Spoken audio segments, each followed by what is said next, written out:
Hello, my name is Heather Farnsworth, and I completed my internship as a blog writer for the American College of Pediatricians. The American College of Pediatricians is an organization of healthcare professionals, mainly pediatricians, that formed a group because they wanted to create an organization that was focused on promoting the values they believed were most scientifically best for children.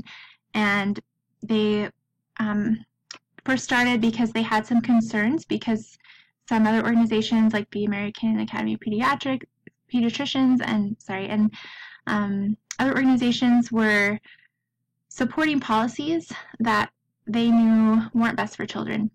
And so they created an organization, and they have these values and objectives that a lot of them go hand in hand with what we believe in the church. They're not really affiliated at all with the church, and I don't think very many of them are members. But it's interesting that the values that we have here at BYU Idaho kind of go right hand in hand with their values and objectives. And they definitely experience a lot of heat. Different groups will attack them just because of the traditional values that they encourage and promote in the media. But don't have to experience any of that as a blog writer. So some of their core values and objectives are that they believe absolute truths transcend relative social considerations of the day. So they wanted to promote what was best according to science, regardless of what was popular opinion. And so that's something that's important. Every human life has inherent value from the time of conception until death. They believe in the family unit of a married mother and father and their children as the best unit for children's well-being. And they recognize the importance of sexual abstinence before marriage. Their value is to honor ethical and scientific standards in practice, and to provide a quality education for other professionals and for parents and anyone else that would look at their website and read their materials. And they encourage parental responsibility, parents to have responsibility for their children. So those are some of the values that they want to be represented in the blogs. And so that's what I got to write about as an intern. So finding the internship wasn't really that hard. I found it on a list through the Department of Home and Family website on the BYU Idaho website, because it was something that other people had done their internships for. And so I found their email address, and it's right here. And I just sent an email and explained a little about myself and why I was interested. And they responded quicker than any of the others that I applied to. And they have worked with BYU Idaho students and some students from BYU Provo for several years, and they have a good relationship with them. And so that's really great. And so for the internship, you have to create blogs that promote and encourage healthy family lifestyles. So some topics include different things about parenting, about child development, about different trends in the media, how media affects children, about marriages, strengthening marriages and families, just any issue that affects children and families and their health or just their lifestyle and their well-being. Those were things that I wrote about. And so it ended up being around 5 blogs a week. This was something I didn't realize at the start of my blog exactly what the hour requirements are for internship at BYU Idaho. It's 160 hours. And when I first started, the supervisor only asked me to do 1 or 2 blogs a week. And I quickly found that I wasn't going to be able to get enough hours with just 1 or 2 blogs a week. And so I had to ask them about doing a little more, and they're completely fine with that. They just didn't want to overload anyone. But so sometimes you just have to kind of communicate and let them know what the requirements are for your internship. And so each blog was supposed to be around 500 words each. After a while, it got really hard to keep it only at 500. Sometimes they ended up being more like 700. And so I had to work hard on that. And they all have to have a picture, at least one picture, or you can include videos, and have appropriate references to all the sources that you used, and be based on reputable websites. And so not just any website or somebody else's blog that you find, but different websites that you find, like the Centers for Disease Control and Prevention, or the just other different organizations that are focused on the family, and definitely research journals or documents and journals from other colleges. And so I used a lot of those things, and I used the database search engine through the BYU Idaho Library a lot to find lots of articles. So it really wasn't too hard to find good sources for the blogs. And each week, the blogs had to be submitted for review by at least the Monday after the week that you wrote them. And because they're updated, I think they're updated every Tuesday, but the new blogs are taken in. They're updated every Monday, but new blogs are taken in every Tuesday. And so they review them, and not every blog that you write will be published. They are reviewed by the doctors, the pediatricians, and the blogging committee.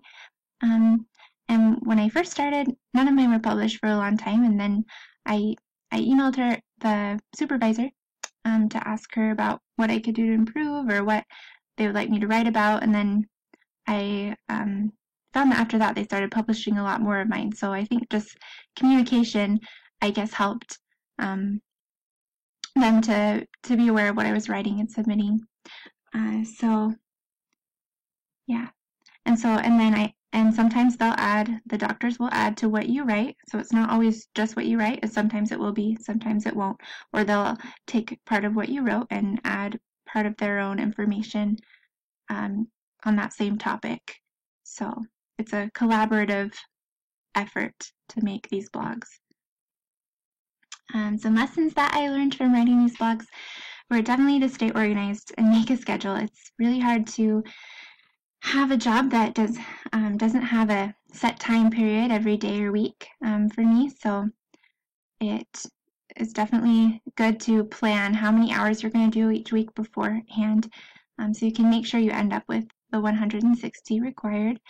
And we're actually required to have at least 10 hours a week as part of BYU Idaho internship requirements, which I didn't realize when I first started. So that's really important, to just schedule out times of the day to help with managing things and making sure you get it done and aren't saving it all till Saturday. I found that a lot of my blogs, I had to try to make them more interesting and appealing to parents to read them, because they all started just kind of look like research papers. And so I try to put in some personal experiences, or just add an interesting thought or story, or just try to make them more readable and enjoyable to read, because people are more likely to remember things that they learn if there's something more interesting and even an entertainment value to read about while you're sharing all this information. And I found that I was able to find websites through other websites, or I would read other blogs and see where they got their sources from, and then look up those sources, or I was just able to find sources by connecting and looking at the references of the things that I read.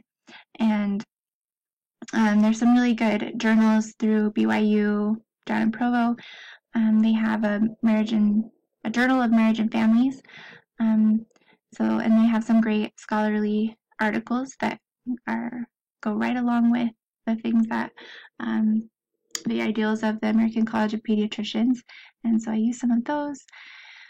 And so make it appealing and interesting, and write about what matters to you. I think it's great if I ever had a chance to share something where I had like a story or something that related to my own life. I think that appeals more to parents when you can relate and they feel like they can relate to what you're saying. skipped one.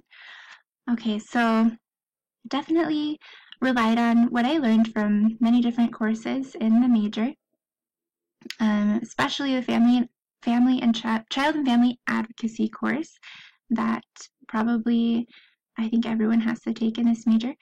I definitely learned about how when you're sharing opinions, you have to back it up by valid research and be able to explain your ideas backed up by research, and not just talk about just your opinions.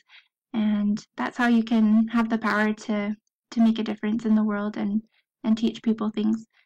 And I use things I learned in my research methods class about what's valid research and how do you know if it's reliable, and definitely a lot about child development.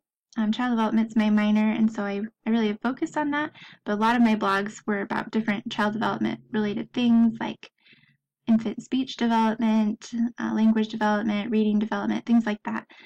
And so I used a lot of those different things. And then family stress and coping, family practicum, these were all really helpful. Family practicum was definitely a good experience, kind of just to practice teaching different principles about marriage and family studies. And I definitely used that experience in writing these blogs.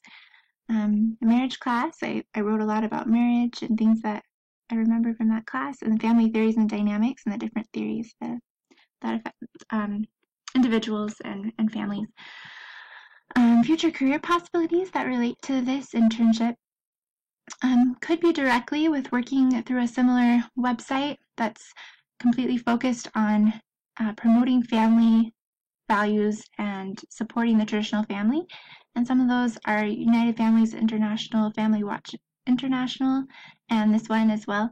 And so there could be an opportunity as a researcher, a website developer, a writer with one of those organizations, or just any career in family or child advocacy and research. This is great preparation for that because you're getting to know all kinds of information and learning, keeping up to date on new studies that relate to the family, and being able to have this just storage of information that you can draw on to explain to people and to share important things that will help people in their lives and improve their families. And so that was a great opportunity. And then child development or any career like that, it's definitely important to review research, and this internship gives you a chance to review research. So I really enjoyed this internship. It was a lot of work to write a lot, but I feel like I learned a lot from studying so many things and being able to stay up to date on research that I learned, and it was a great experience. So if you get a chance to do it, I would definitely recommend it.